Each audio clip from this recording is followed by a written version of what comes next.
Hello friends, आप सभी का स्वागत है गामा चैनल पर। आज मैं आपको पिछले पूरे हफ्ते के इंपॉर्टेंट एंड सेलेक्टेड क्वेश्चंस बताने जा रही हूं। उनके आंसर्स एंड एक्सप्लेनेशंस देखने के लिए वीडियो एंड तक ज़रूर देखें। वीडियो के नोट्स बनाने की आपको कोई ज़रूरत नहीं है, आप इजीली इसे हमारे टेलीग्राम चैनल से डाउनलोड कर सकते हैं। सभी लिंक्स हमारे डिस्क्रिप्शन बॉक्स में दिए गए हैं। So let's start. Let's see the first question of the week. इनमें से किस कंट्री में 17th G20 समिट ऑर्गेनाइज किया गया है? The answer is A, Indonesia. ये 2 दिन का समिट इंडोनेशिया की कैपिटल बाली में हो रहा है। इसकी थीम है recover together recover stronger. That means they are talking about post COVID era, जहाँ पे सभी कंट्रीज को रिकवर करने की ज़रूरत है। इस समिट का फोकस रहेगा on global economic recovery, health architecture, digital transformation, sustainable energy transition and climate change. इस कॉन्फ्रेंस में गलवान बॉर्डर क्लैश जो कि जून 2020 में हुआ था, उसके बाद हमारे देश के प्रधानमंत्री मोदी जी चाइना के राष्ट्रपति शी जिनपिंग से मिलेंगे 1-on-1 बेसिस पे। इसके अलावा यूएस के प्रेसिडेंट जो बाइडेन भी पहली बार चाइनीज़ प्रेसिडेंट शी जिनपिंग से मिलेंगे after taking office. Next question, ASEAN that is association of South East Asian Nations ने इनमें से किस कंट्री को अपने 11th मेंबर के रूप में एडमिट किया है? The answer is C, East टिमोर।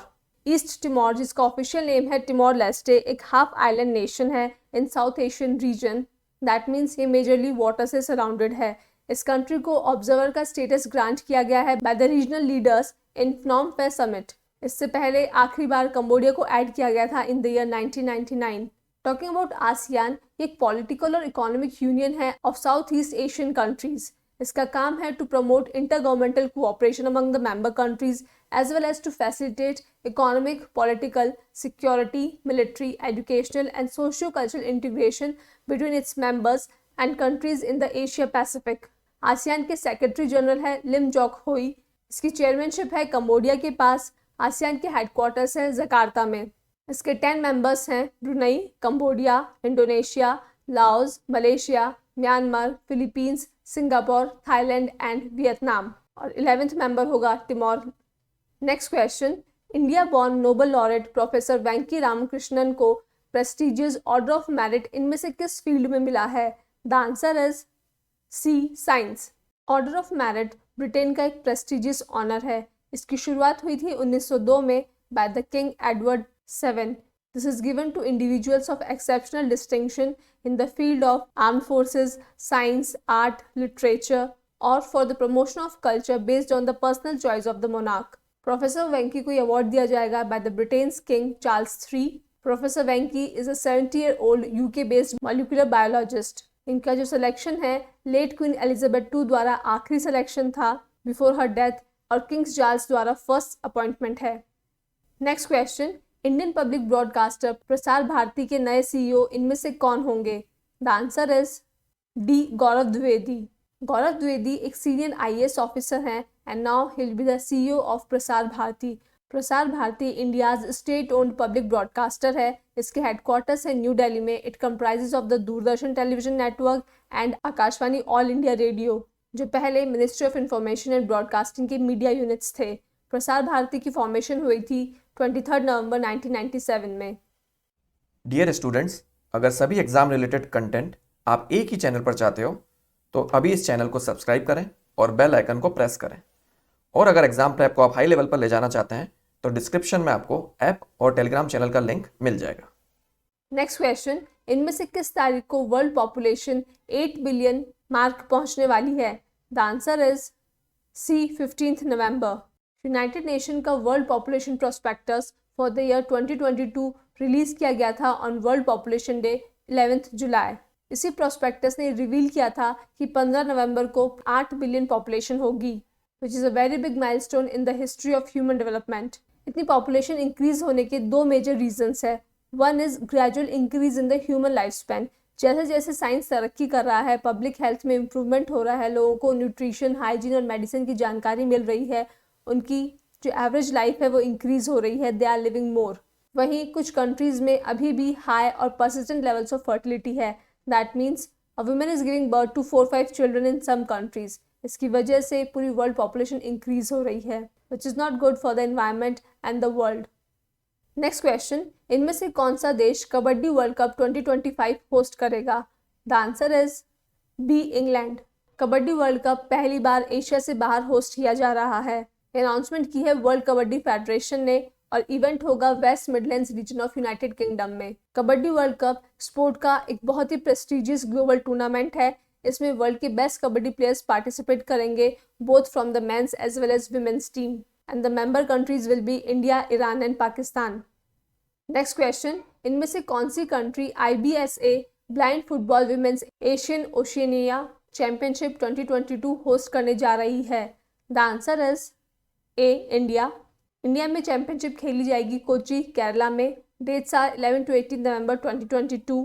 IBSA blind football championship India की बिगेस्ट पैरा फुटबॉल इवेंट है। This is the first time in India जब एक पैरा फुटबॉल इवेंट में 10 मेंस टीम और 2 विमेंस टीम पार्टिसिपेट करेंगी।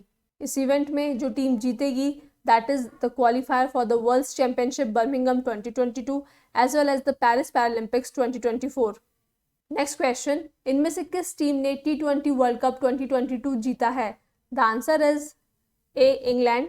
ये वर्ल्ड कप खेला गया था ऑस्ट्रेलिया के मेलबोर्न क्रिकेट ग्राउंड में। The final was between England and Pakistan और इस वर्ल्ड कप को जीता है इंग्लैंड ने। इसके साथ ही England is the first team जिसके पास ODI और T20 वर्ल्ड कप की ट्रॉफी है, बिकॉज रिसेंटली 2019 में ही इंग्लैंड ने न्यूजीलैंड को हरा करके ODI वर्ल्ड कप जीता है। यहाँ पे इंग्लैंड ने एक और अचीवमेंट हासिल की है। England is now the second team जिसके पास 2 T20 इंटरनेशनल वर्ल्ड कप की ट्रॉफी है। You have to tell me which is the other country जो इंग्लैंड से पहले 2 T20 international world cup trophies ले चुकी है। Please give me the answer in the comment box. Player of the tournament बने Sam Curran because उन्होंने 6 matches में 12 wickets लिए। नेक्स्ट क्वेश्चन, लंदन के वर्ल्ड ट्रेवल मार्ट में इनमें से किस स्टेट को रेस्पॉन्सिबल टूरिज्म ग्लोबल अवार्ड मिला है? The answer is A, Kerala. Kerala को ये अवार्ड मिला है फॉर द स्ट्रीट प्रोजेक्ट जिसे इम्प्लीमेंट किया है रेस्पॉन्सिबल टूरिज्म मिशन ने अंडर द केरला गवर्नमेंट। यहाँ पे ज्यूरी ने केरला के कोटायम डिस्ट्रिक्ट के मरावंथुरुथु वाटर स्ट्रीट प्रोजेक्ट को स्पेशली रिकमेंड किया है। स्ट्रीट का फुल फॉर्म है sustainable, tangible, responsible, experiential, ethnic and tourism hubs. ये प्रोजेक्ट एक इनिशिएटिव है जिसके द्वारा वाटर कंजर्वेशन और प्रोटेक्शन को प्रमोट किया जाता है। नेक्स्ट क्वेश्चन, इनमें से कौन सी state 55th national library week celebrate कर रही है? The answer is D, Andhra Pradesh. National library week start होगा चिल्ड्रंस डे 14 नवंबर से and it is a week long celebration जो कि स्कूल्स के एजुकेशन डिपार्टमेंट के वी लव रीडिंग इनिशिएटिव को सपोर्ट करेगा। आंध्र प्रदेश की कैपिटल है अमरावती और वहाँ के चीफ मिनिस्टर हैं YS Jaganmohan Reddy. Next question, Wangala festival इनमें से किस स्टेट में सेलिब्रेट किया जा रहा है? The answer is C, Meghalaya. Meghalaya में गैरो, खासी, जैंतिया ट्राइब्स पाई जाती हैं और उन्हीं का फेस्टिवल है वंगला फेस्टिवल। इस फेस्टिवल में वो अपने main deity Saljong who is the sun god of fertility को सैक्रिफाइसेस देते हैं, उनको प्लीज करते हैं। This festival marks the end of harvest period which brings good output to the fields and also the onset of winter season. इस festival को 100 drum festival के नाम से भी जाना जाता है। नेक्स्ट क्वेश्चन, इनमें से किस तारीख को इंडिया चिल्ड्रंस डे सेलिब्रेट करता है? The answer is C, 14 November. I am sure you all must be knowing it. तो 14 नवंबर इंडिया में चिल्ड्रंस डे और बाल दिवस के रूप में सेलिब्रेट किया जाता है बिकॉज इस दिन जन्म हुआ था हमारे देश के पहले प्रधानमंत्री पंडित जवाहरलाल नेहरू का, जिन्हें बच्चे प्यार से चाचा नेहरू भी कहते थे। नेहरू जी को बच्चे बहुत पसंद थे और वो हमेशा चिल्ड्रंस राइट को एडवोकेट करते थे। उन्होंने एक all inclusive education system create किया and he believes knowledge should be accessible to all. Nehru ji के बारे में आपको पता होना चाहिए उनकी books which are letters from a father to his daughter जो कि उन्होंने जेल में लिखे थे, and autobiography and the discovery of India. 15 अगस्त 1947 में जब वो प्राइम मिनिस्टर बने तो उन्होंने एक स्पीच दी थी जिसका टाइटल था ट्रायस्ट विद डेस्टिनी। उन्हें भारत रत्न मिला था 1955 में। उनके फादर थे मोतीलाल नेहरू, उनकी वाइफ थी कमला नेहरू और उनकी डॉटर थी इंदिरा गांधी। नेक्स्ट क्वेश्चन, इनमें से किस तारीख को वर्ल्ड डायबिटीज़ डे ऑब्जर्व किया जाता है? The answer is A, 14 November. Diabetes is a group of diseases जिसमें हमारे ब्लड का शुगर लेवल या ब्लड ग्लूकोज लेवल बढ़ जाता है, एंड द रीज़न इज़ जो हमारे पैंक्रियाज है वो इनफ इंसुलिन को प्रोड्यूस नहीं करते हैं। इंसुलिन का काम है ब्लड ग्लूकोज को एनर्जी में कन्वर्ट करना। डायबिटीज़ के कई टाइप्स होते हैं। इस डे को ऑब्जर्व करने के पीछे मकसद है लोगों में जागरूकता लाना अबाउट डायबिटीज़ और उसकी वजह से क्या क्या प्रॉब्लम हो सकती है and how we can avoid it. This is the date जब इंसुलिन की डिस्कवरी की गई थी by the scientist sir Frederick Banting and Charles Best. 2021 से 23 तक डायबिटीज डे की थीम रहेगी access to diabetes care. Next question, इनमें से किस तारीख को वर्ल्ड काइंडनेस डे ऑब्जर्व किया जाता है? The answer is C 13 November. Kindness का मतलब है दयालु होना, लोगों के साथ सिंपैथाइज करना, उनकी हेल्प करना। ये दिन इंस्पायर करता है, अप्रिशिएट करता है काइंडनेस और सोसाइटी में पॉजिटिव पावर को। इस साल इस दिन की थीम रहेगी be kind when ever possible. इस डे की शुरुआत हुई थी 1998 में बाय एन ऑर्गेनाइजेशन जिसका नाम था वर्ल्ड काइंडनेस मूवमेंट, जो शुरू हुई थी during 1997 Tokyo conference. Next question, the climate change performance index 2023 में इंडिया की रैंक क्या है? The answer is C 8th। Climate change performance index को तैयार किया गया है by 3 environmental non governmental organisations which are German Watch, New Climate Institute and the Climate Action Network International. इस रैंकिंग का बेसिस है कि कंट्रीज किस तरीके से क्या एफर्ट्स पुट कर रही हैं to half their emissions by 2030, which is important to keep the 1.5 degree Celsius goal within reach and prevent dangerous climate change. आप लोगों ने सुना होगा हर साल धरती का जो एवरेज तापमान है वो इंक्रीज हो रहा है, बट साइंटिस्ट ने रिसर्च किया है कि अगर 1.5 डिग्री सेल्सियस तक टेम्परेचर इंक्रीज होगा तो ये हमारे एनवायरनमेंट के लिए तब भी ठीक ठाक है। अगर इससे ज़्यादा टेम्परेचर इंक्रीज होगा तो बहुत डेंजरस क्लाइमेटिक इफेक्ट्स हो सकते हैं। आइस मेल्ट हो रही है, फ्लड्स आ रहे हैं, ओशन लेवल इंक्रीज हो रहा है। These all things are dangerous for us। हालांकि इस इंडेक्स में इंडिया ने काफ़ी अच्छा परफॉर्म किया है।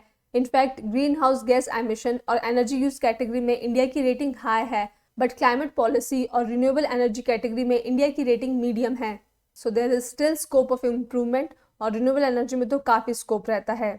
ये जो इंडेक्स था, ये रैंकिंग थी, ये 63 कंट्रीज़ की गई थी। इसमें कोई भी कंट्री को टॉप 3 पोजीशंस नहीं मिली हैं। Denmark is ranked 4th, it is followed by Sweden, और चाइना को वर्ल्ड का बिगेस्ट पोल्यूटर कहा गया है बिकॉज चाइना नए नए कोल रिजर्व्स को एक्सप्लोर कर रहा है। नेक्स्ट क्वेश्चन, फ्राइजियन कैप इनमें से किस स्पोर्ट्स इवेंट का मैस्कॉट होगा? The answer is A 2024 Paris Olympics. This is the Friesian cap जो कि फ्रेंच रिपब्लिक का सिंबल है। ये कोनिकल शेप की कैप है जो कि ऊपर से हल्की सी बैंड होती है। यहाँ पे हमें 2 फ्राइजीज दिख रहे हैं, एक नॉर्मल है स्नीकर्स पहना हुआ, एक और स्नीकर्स पहना हुआ है बट उसके पाँव में एक ब्लेड है। तो जो ब्लेड वाला मैस्कॉट है that is for the Paralympic games, और जो नॉर्मल वाला फ्राइजियस है that is for the Paris Olympics. So as I have told you earlier also, Phrygian cap French Republic का सिंबल है। इन्होंने स्नीकर्स पहन रखे हैं जो कि शो करता है they are for the present and they are mascot for the 2024 Paris Olympics. Olympic का फ्राइजी मैस्कॉट थोड़ा सा छोटा है, वहीं पैरालंपिक के फ्राइजे ने पाँव में ब्लेड पहन रखा है और ये थोड़ा सा स्लिमर है जो कि शो करता है it is with some impairment in the body. Next question, इनमें से किसने F1 race Brazilian grand prix जीता है? The answer is C George Russell. Brazilian grand prix F1 race हुई थी साओ पोलो में और इसको जीता है मर्सिडीज के जॉर्ज रसेल ने। ये इनकी फर्स्ट विन है। इस सीजन की आखिरी रेस होगी आबू धाबी में from 18 to 20 November at Yas Marina circuit. Next question, इनमें से किस तारीख को नेशनल प्रेस डे ऑब्जर्व किया जाता है? द आंसर इज डी 16 नवंबर। 16 नवंबर 1966 में स्थापना हुई थी प्रेस काउंसिल ऑफ इंडिया की, जिसका काम है to examine the quality of reportage of Indian press and keep a check on journalist activities. साथ ही ये दिन मार्क करता है the presence of an independent and responsible press in our country. Journalism एक बहुत ही रिस्पॉन्सिबल प्रोफेशन है, साथ ही रिस्की भी है, इसलिए PCI is very important to take care of these activities. Next question, इनमें से किस तारीख को international day for tolerance observe किया जाता है? टॉलरेंस को हिंदी में कहा जाता है सहिष्णुता, सहनशीलता। The answer is A 16 November. United Nations ने इस दिन की शुरुआत की थी 1995 में गांधी जी के 125वीं बर्थ एनिवर्सरी के दिन, because Mahatma Gandhi was the believer of अहिंसा, टॉलरेंस, पीस। तो उन्हीं की याद में इस डे को ऑब्जर्व किया जाता है। We know the world is very diverse, यहाँ पे अलग अलग तरह के कल्चर्स है, but if you want to live together we need to be tolerant towards each others culture. तो ये दिन यही मैसेज स्प्रेड करता है that tolerance is an integral part of society. If you are tolerant you live happily and let others live happily. Next question, इनमें से किस तारीख को नेशनल एपिलेप्सी डे ऑब्जर्व किया जाता है? एपिलेप्सी का मतलब है मिर्गी। The answer is C 17 November.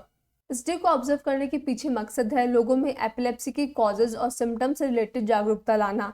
Epilepsy एक परसिस्टेंट ब्रेन इलनेस है जिसमें जो पेशेंट है उसे बारी बारी में दौरे पड़ते हैं, जिसे हम फिट्स और शिजर्स कहते हैं। इंटरनेशनल एपिलेप्सी डे फरवरी मंथ के सेकेंड मंडे को ऑब्जर्व किया जाता है। 2022 में नेशनल एपिलेप्सी अवेयरनेस मंथ की थीम है there is no name without मी।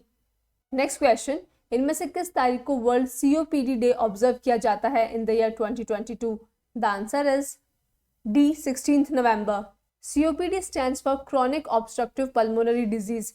ये ग्रुप ऑफ लंग डिजीज है जिसमें लंग्स में एयर फ्लो ब्लॉक हो जाता है और सांस लेने में तकलीफ होती है। इसे पूरे विश्व में third leading cause of death बताया है और कोरोना के बाद ये काफ़ी ज़्यादा फैल चुका है। इसे नवंबर मंथ के थर्ड वेडनेसडे को ऑब्जर्व किया जाता है and the purpose is again to create awareness about the condition and ways to reduce the burden of COPD worldwide.